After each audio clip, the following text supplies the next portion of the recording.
What up, figure freaks? How you doing? Welcome back to the channel.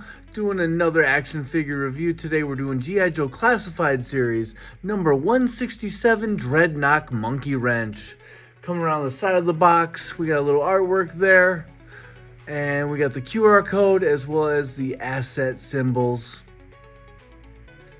Don't read too much into either of those things. On the back of the box, we got a nice little glamour shot here. Let's get a closer look. Looks like he's in the band jamming room or station, which I think is in a gas station. You got some Cold Slither posters taped up to the window. You got the drum set back there. That buzzer jams on the drums. And of course we got some close-ups here. We got that funky helmet and the bandolier of grenades. As you can see over here on the figure. He's looking like a pretty good sized guy. Fits the criteria of a dreadnought. Big, bearded, and hairy. Probably got some sunglasses on. Here's a nice piece of artwork on the side of the box. Looks pretty cool. We got the number down there, GIJoe, number 167. We got the barcode on the bottom. We got the number and a cobra symbol on the top. And just take a little peek at that window. And there's Monkey Wrench. Let's open this guy up. He is the fourth Dreadnought, in my opinion. And his real name is Bill Winky. And that is quite the unfortunate name. Here out of the box, still in the plastic molding, we got Monkey Wrench and all of his accessories. So just take a look there. We got the two hatchets. We got the gun that looks like it's like got a trident at the end. Maybe it's like kind of a harpoon gun. It looks like it's kind of wired weird. We got the revolver. We got the face cover, sunglasses, the mask with the extra hairpiece, as well as a pair of swappable fists, and he does have the C-grip trigger fingers on the figure. Out of the packaging, we got all the accessories displayed here. We'll start out looking at this gun. Pretty nice. So I thought this was like some wiring when I saw it in the package, but it's actually like some spiked like brass knuckles that he maybe welded to the gun's handle. I don't know. And I'm not really sure what this is all about, but it wraps all the way around. Is it like some kind of an explosive? I don't know what's going on here. But we got like the little grenade launcher down there. Got the scope and the nice stock. I guess you could take almost like a chrome pen and maybe chrome this shit out so it actually looks metal. That'd be all right. And then of course we got the trident. So I guess, just to be practical, this is like a harpoon gun. It's got the three-pronged trident on the end. So it's pretty wicked. Then you got the hanky. So it's basically what this is right here, but you're gonna pull this up over the face for bank robberies or, maybe protecting yourself from COVID if you want. Of course, we have the fist hands. You all know what they look like. And then we got this, which is interesting. It's the mask. Pretty wicked looking. And it is connected to this hair. Don't come undone. But all you gotta do is pop this hair off, which is gonna make the glasses fly off. Or not. Got that. And you just take the mask, and you put it over the face, and you push down that hair.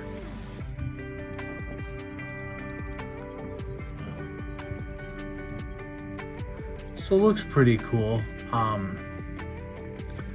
I'm not really sure what the mask is for. It seems like he's, I don't know, something with breathing. He's got this to cover his face, so maybe he's like a fucking germaphobe. But he is really into explosives and demolition, almost to the point of him being obsessed. We're gonna put that other shit back on. I like him with the sunglasses. He was voiced by Neil Ross, who was a big animated voice actor. Oh, we're losing those axes in the back. We'll get to those in a second. But yeah, Neil Ross was awesome. He did like Pac-Man. He was actually the voice of Pac-Man. Also, he was the voice of Buzzer, Dusty, Shipwreck. In Transformers, he was the voice of Springer, Slag, and Hook. And he also did voices for probably hundreds of other cartoons, but just notables. We got Inhumanoids, Bionic 6, Visionaries, and Centurion. So some kind of old, I'd say, almost like B-list classics. We're gonna get this in here, whether it takes me a minute or fucking an hour. All right, and then also you got these hatchets or axes. Looks like he has them taped to, well, wrenches. So are these, does that make these monkey wrenches? So you got the wrenches down here. It's like some tape or some wrap. And then up here are the blades, the axe blades. And so back of this bandolier here, you got these two clasps that will hold on to these axes pretty well. They might move around a little bit, they might fall out. And then also we got this sick little pistol here. We got the old school revolver. Looking nice. I like it how it's got the black handle and then the silver gunmetal all chromed up. Looking nice. Do we have a hole in there? No. And this figure's looking pretty nice. Like, I like everything about it. Articulation wise, there's nothing that's different. You know, it's the same old, same old. We got the butterflies, we got the thigh cuts, we got the boot swivel. Really nice looking, I gotta say. I do like this vest. Kind of reminds me of like Star-Lord in a way, those vests that all the Ravagers were wearing. Yeah, nice. I like the chain. So he's got the one chain over on this side and then this over here. I feel like maybe he was having a bad day. He didn't rob enough old ladies for their purses to get a real bandolier, so he used a seat belt, maybe ripped it out of the Thunder Machine. But it just looks like a seat belt latch right there. Same with the holster on the thigh. There, we got the red button. So I don't know. Maybe my imagination's just going wild. I do really like this head sculpt a lot. You got the teeth there. The teeth look really nice. Oh, yeah. And finally, they got the glasses right, where you can actually tuck them in underneath the hair. Where, like with Buzzer, holy shit, man, those glasses just keep flopping off. Reminds me of the old WWE Elite IRS, the Irwin R. Shyster figure, where his glasses, like I'd pick him up and then, oh wait, didn't he have glasses? And then I'll find him like a week later on the floor somewhere. So it's good. Like, this guy is beefy and big.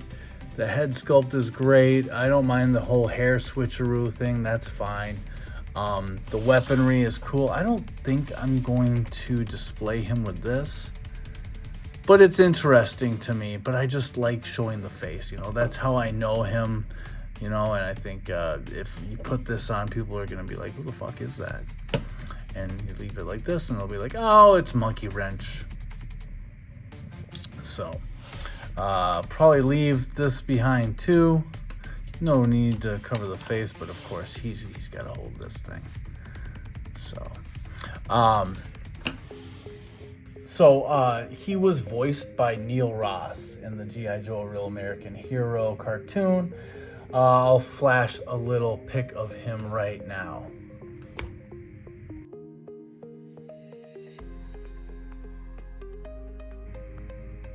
And that's just what Neil Ross looked like. He did a lot of voices. So he did the Pac-Man cartoon. He did other voices in G.I. Joe like Buzzer, Dusty, Shipwreck.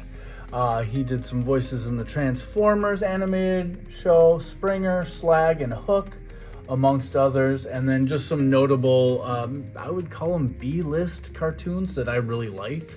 All of these were really awesome, but he did voices in Humanoids, Bionic 6, Centurions, and Visionaries. His first appearance, I can't remember the episode, but I do have a clip from it where it's basically the initiation. They make all these guys fight each other, and Monkey Wrench kind of steals the show. But then Thrasher shows up. So here, let's show you that.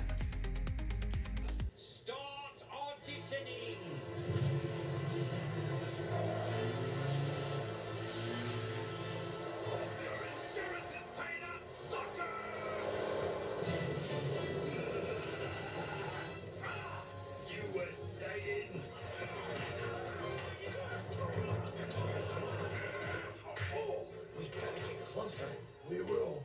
Looks like it's almost over. They use stun grenades. That's cheap. Of course it's cheating, you nit. What did you expect? Sportsmanship?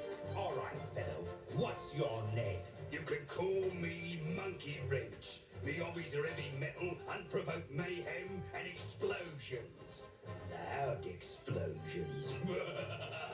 A fitting appellation.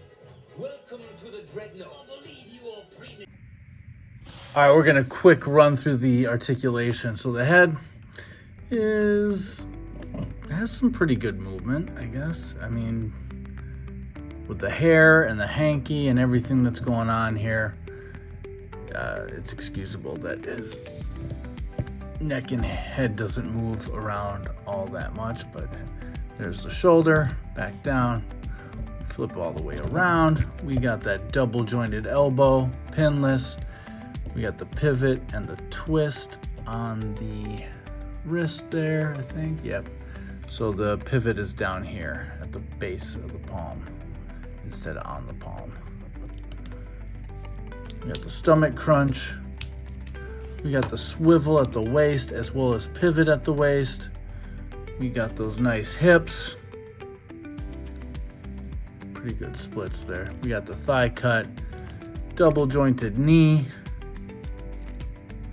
boot cut, and then of course the pivot, the tilt, and then the pivot. On the ankle rocker, pretty nice figure, I must say. I do like it. So I'm gonna just give you guys a couple quick looks at the original boxes, the Real American Hero, and maybe some other like artwork, just to give you a look at the lore of Monkey Wrench and the different interpretations.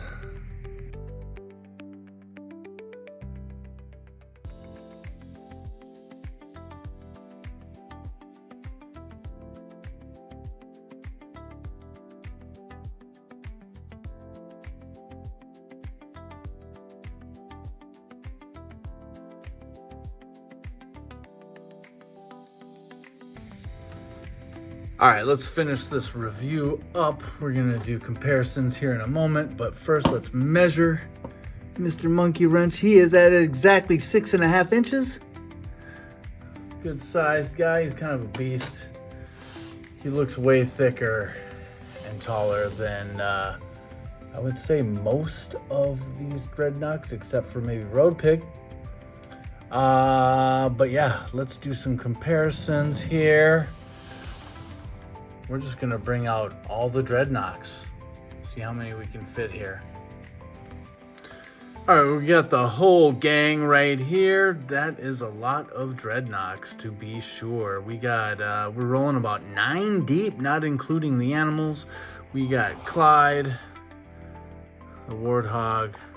We got the little eye patch monkey, can't remember his name, but then we got Ruckus, the Canis Corso, I believe, or Pitbull, I'm not sure, but.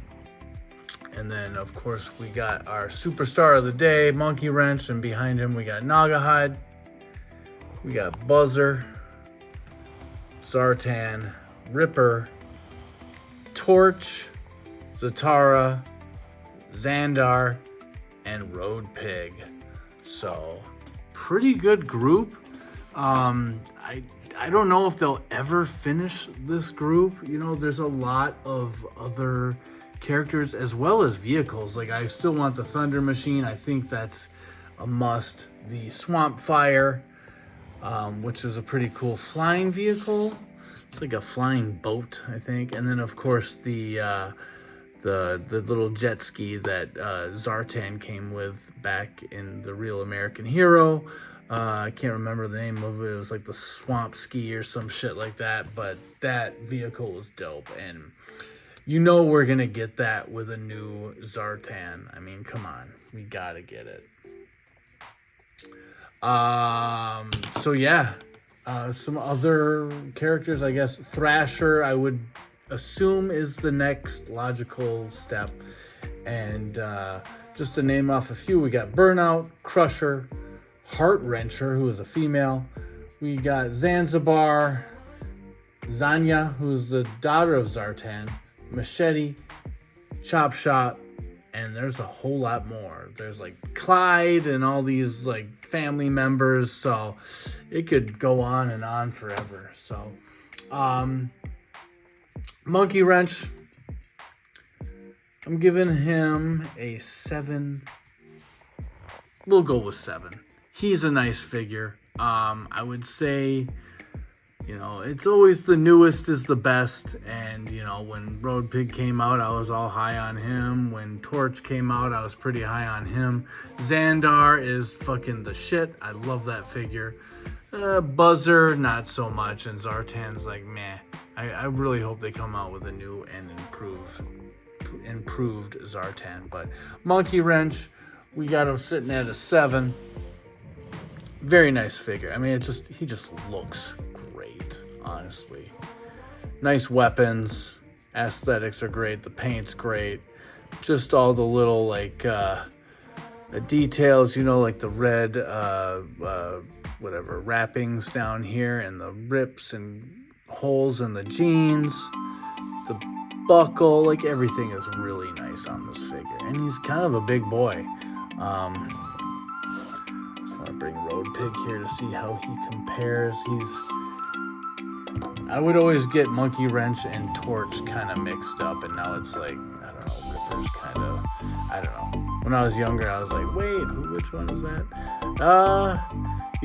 Road Pig is a pig, so he's bigger. He's just more robust, but I don't know. I think Monkey Wrench could probably give him a run for his money. But that's going to do it, guys. Please like, comment, subscribe. I appreciate it. More to come. We are going to go into the Marvel Legends Daredevil Hydro Man 2-pack. This guy right here. That's the next one up. I know some of you are probably like, don't open that. But I'm going to open it. I bought it to open it. I love Daredevil, so I'm super excited. I want to do some like night poses with Daredevil, like overlooking a cityscape or some shit like that. So yeah, that's coming up next. It'll probably drop tonight because I'm eager to get through it. Oh shit! I just thought, we should have one Joe, and I thought, if there's one Joe that could be a Dreadnought, it's gonna be Mutt. Because he's crazy too, so there we have it. Yeah, we'll see you on the next one, guys. I really appreciate you watching. Peace out. Catch you on the flip.